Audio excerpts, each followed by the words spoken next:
Hello tout le monde, j'espère que vous allez bien. On se retrouve aujourd'hui dans une nouvelle vidéo qui m'a été demandée notamment sur Instagram pour vous parler de mon deuxième trimestre, donc pour faire un petit bilan. Donc c'est parti, puisque je suis déjà dans le 8e mois. Donc tout d'abord, le deuxième trimestre pour moi est passé à une vitesse folle, tout simplement parce que j'ai été en arrêt à 5 mois et demi. Donc pour certains d'entre vous, ça fait tard et d'autres, ça fait tôt. Après, il faut savoir qu'en restauration rapide, c'est un peu plus compliqué puisqu'on fait que de piétiner, on est en plein rush. Donc voilà, je pense que j'ai été au bout de ce que je pouvais faire. En plus, il y avait cette histoire de Covid, de vaccins, etc. Donc voilà, j'ai voulu tenir un maximum. J'ai pas tenu comme j'aurais voulu, mais bon, je trouve que 5 mois et demi, c'est déjà vraiment pas mal en restauration. Du coup, c'est dans le deuxième trimestre où j'ai commencé à sentir bébé bouger. J'ai commencé déjà par sentir des petites bulles. Donc au départ, je ne savais pas vraiment si c'était bébé ou pas qui était là. Et au final, c'était bien lui. Et parce qu'en fait, après, j'ai commencé à ressentir quelques petits coups, vraiment des tout légers. Fallait vraiment se concentrer pour le sentir. Mais j'ai senti des petits coups. Et au fil des semaines qui passaient, j'ai senti un petit peu on sentait un petit peu des vagues. On le sentait vraiment se retourner et bouger. Et donc du coup, voilà, ça m'a énormément rassurée, même si j'ai trouvé que c'était vraiment très très long d'attendre, puisque moi, je l'ai senti bouger vers 21 semaines aménorrhées. Et donc, je crois que pour un bébé, c'est normal de le sentir tard. Mais moi, j'avais vraiment hâte puisque je n'avais plus aucun symptôme et du coup, je m'étais dit, est-ce que je suis toujours enceinte ou pas? Mais voilà, j'ai senti bébé bouger et ça m'a énormément rassurée. J'avais vraiment trop trop hâte. Donc voilà, c'était la première, le premier changement, on va dire, c'était de sentir petit bébé bouger. Pendant le deuxième trimestre, j'ai aussi fait le test de diabète gestationnel. Donc du coup, ça, c'était le côté moins drôle puisqu'on avait parlé et moi j'étais obligée de le faire puisque dans ma famille j'ai beaucoup de diabétiques. Donc la sage-femme a préféré me le faire. Du coup moi j'y suis allée, c'était un mercredi matin, il faut prévoir environ 2 heures je crois. Ouais, je crois que c'est ça, 2 heures. Donc je suis arrivée à 8 heures, forcément à jeun. J'ai fait une prise de sang au début en arrivant. Après ils m'ont fait boire 75 grammes de sucre. Franchement, on m'avait prévenu que c'était vraiment pas bon. On m'avait dit, mais après c'est comme si on boit juste, par exemple, il y a soit citron ou soit orange. On m'a dit si tu prends citron, ça va être comme si tu buvais du jus de citron, enfin du sirop de citron pur. C'est pas terrible, mais bon, c'est largement supportable. Et au final, clairement, c'est vraiment dégueulasse. C'est vraiment immonde. J'ai pas du tout aimé. J'ai pas du tout aimé. C'était très compliqué pour moi de finir la boisson. Donc je l'ai bu, je crois que j'ai dû mettre entre 5 et 10 minutes à le boire. Après, les infirmières m'avaient dit de ne pas boire tout d'un coup puisqu'il fallait pas que je revomisse ou quoi que ce soit, puisque sinon il fallait que je revienne le lendemain refaire le test. Donc j'ai dit non, une fois, pas deux. Donc voilà, la première heure, j'étais à deux doigts de faire un malaise. J'en ai parlé avec l'infirmière qui était avec moi. Elle m'a dit que c'était normal tout simplement parce qu'en fait, on fait absorber à notre corps 75 grammes de sucre à jeun. Et c'est énorme, honnêtement c'est énorme. Et du coup, bah ouais, j'étais vraiment pas bien. Voilà, après ça s'est passé. Et heureusement, puisque la deuxième heure, je me suis endormie. Je me suis endormie. Donc entre la première et la deuxième heure, j'ai eu une piqûre aussi, enfin j'ai eu une prise de sang pour voir comment mon corps réagissait au sucre. La deuxième heure, je me suis endormie et pas toute l'heure, hein, mais je me suis un petit peu endormie et on m'a refait faire une prise de sang à la fin en fait pour voir comment mon corps faisait redescendre le sucre. Et honnêtement, je sais pas si c'est que moi qui trouve que c'est vraiment pas bon, mais c'est vraiment immonde. On peut pas juste me dire que on boit du sirop. Je préfère largement boire du sirop pur que cette solution en fait. C'est vraiment pas bon du tout. Donc ouais, non, non, c'est vraiment pas bon du tout, mais après voilà, je l'ai fait et j'ai pas eu besoin de le refaire, donc tant mieux. Sinon, il y a aussi le côté physique et mentale qui a un petit peu changé. Donc déjà physiquement, j'étais j'étais beaucoup moins fatiguée. J'ai eu un regain d'énergie énorme. J'avais tout le temps envie d'aller me balader, de bouger, etc. Donc ça a fait du bien parce que le premier trimestre c'était un petit peu compliqué. Je faisais que dormir. Sinon, j'avais plus du tout de nausées, plus du tout de vomissements et c'est hyper agréable. Enfin, franchement, j'avais oublié parce que les 3 premiers mois, c'était hyper compliqué. Pour moi, je faisais que d'avoir des nausées, envie de vomir ou je vomissais carrément. Et là, j'avais plus rien de tout ça. Donc au début, c'est vrai que ça m'a fait un peu peur parce que je me suis dit, mince, est-ce que enfin, je suis toujours enceinte puisque justement j'ai plus ces symptômes. Et au final, oui, il n'y a aucun problème. Mais, euh, mais voilà, ça fait du bien fou de plus avoir de nausées, de vomissements, même si j'avais des comprimés en fait pour calmer tout ça. Honnêtement, ne plus prendre de comprimés, etc., c'est vraiment un bonheur. Sinon, j'hydrate vraiment tous les soirs et tous les matins mon ventre et voilà, mes poignets, mes cuisses, etc. Du coup, je n'ai pas de vergeture pour le moment, je croise fort les doigts. Je sais qu'il faut continuer même après l'accouchement, puisque du coup la peau se rétracte. Et c'est là aussi où on peut en avoir.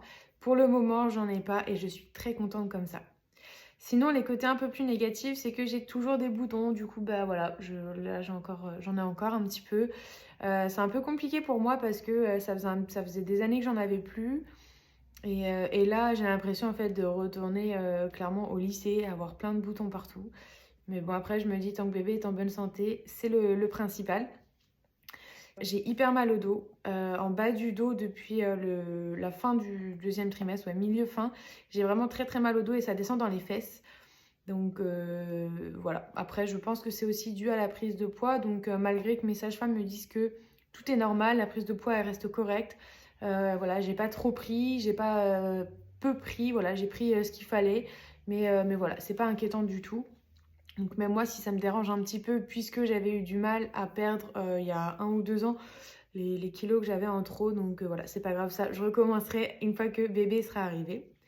Et sinon, forcément, donc ça c'est ce que je faisais, enfin j'en avais déjà avant, c'était de la rétention d'eau. Et là, autant vous dire qu'avec la grossesse, depuis le premier mois, je porte des bas de contention, c'est clairement mes meilleurs amis. C'est pas agréable, mais qu'est-ce que ça soulage, honnêtement. Je pense que je ne pourrais même pas m'en passer parce que ça soulage. Donc je mets de l'eau froide sur mes jambes à chaque fois que je prends une douche et enfin, en terminant par la douche. Du coup, à chaque fois que je prends une douche, avant de sortir, en fait, je mets de l'eau froide sur mes jambes aussi pour un petit peu drainer tout ça.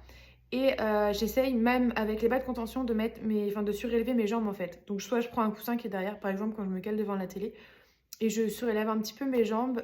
J'essaye de continuer de marcher parce que c'est hyper important voilà. Et je m'hydrate beaucoup aussi. Franchement, on a tendance à l'oublier.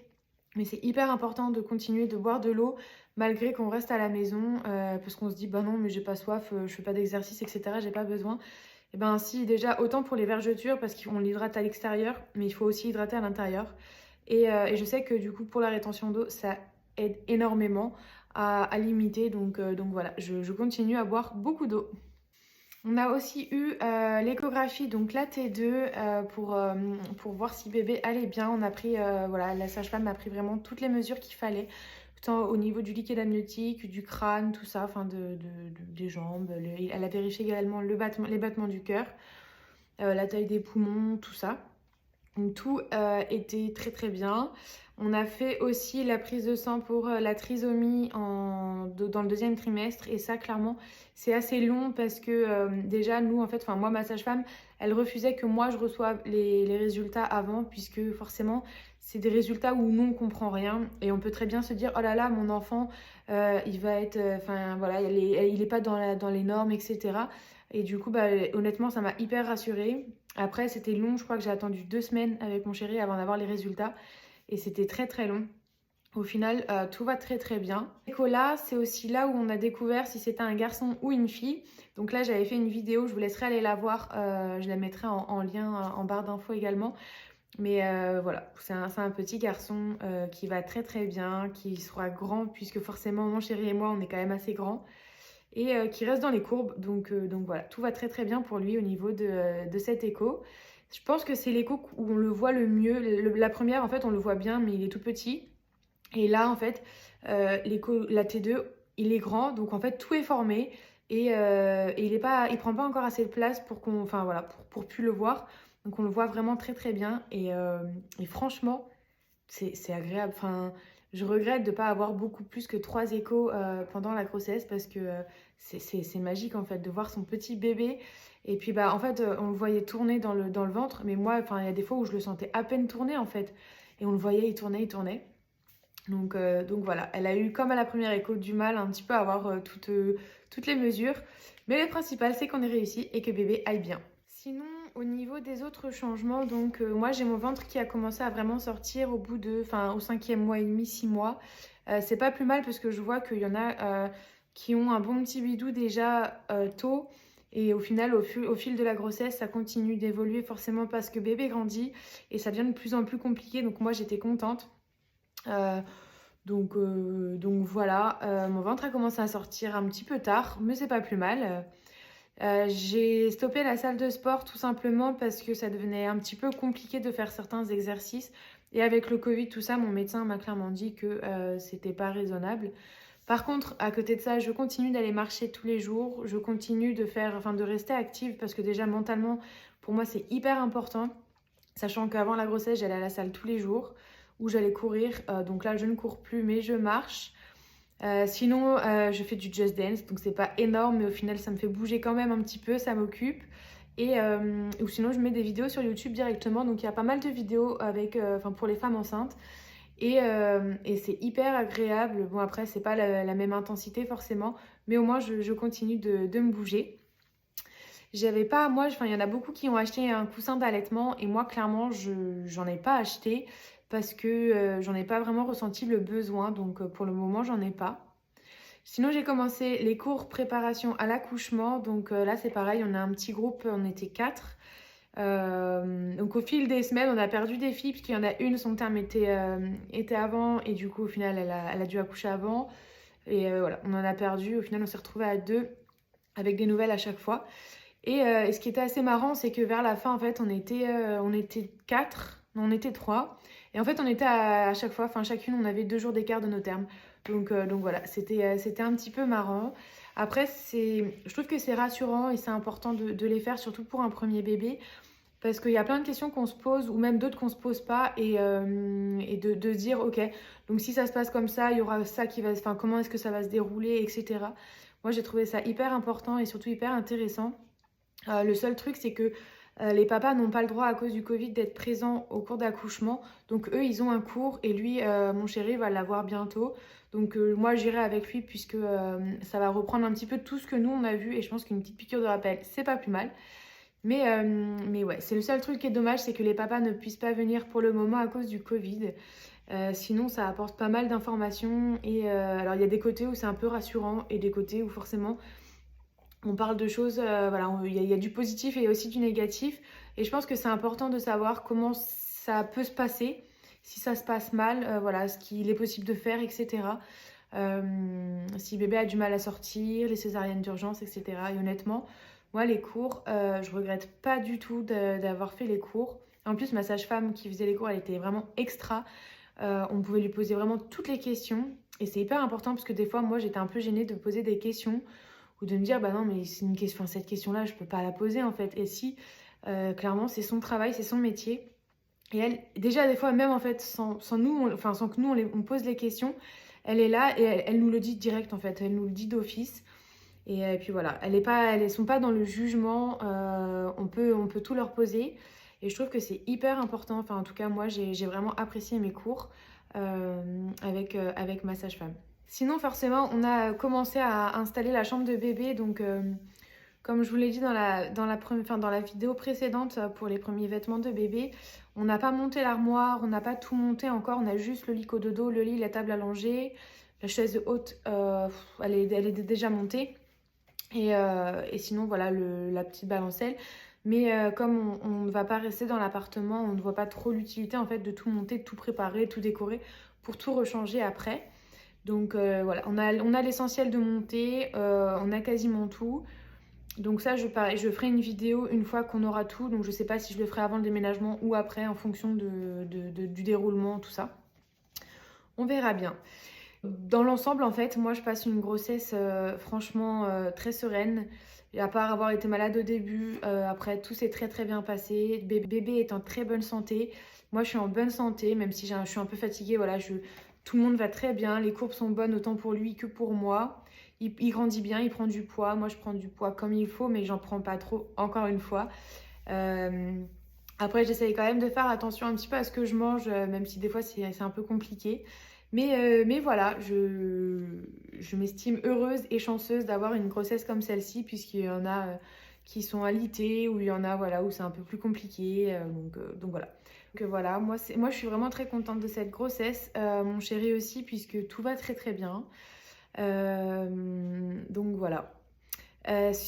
Sur ce, je vais vous laisser. Je vais retourner à faire d'autres vidéos ou alors à monter celle-ci pour qu'elle sorte rapidement.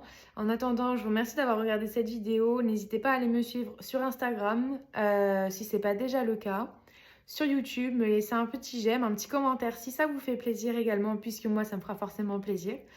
Et je vous mets du coup les informations en barre d'infos, donc notamment la vidéo concernant la découverte du sexe de bébé. Et je vous mets mes liens Instagram, TikTok, etc. Donc voilà, n'hésitez pas à me laisser un petit j'aime. Ciao!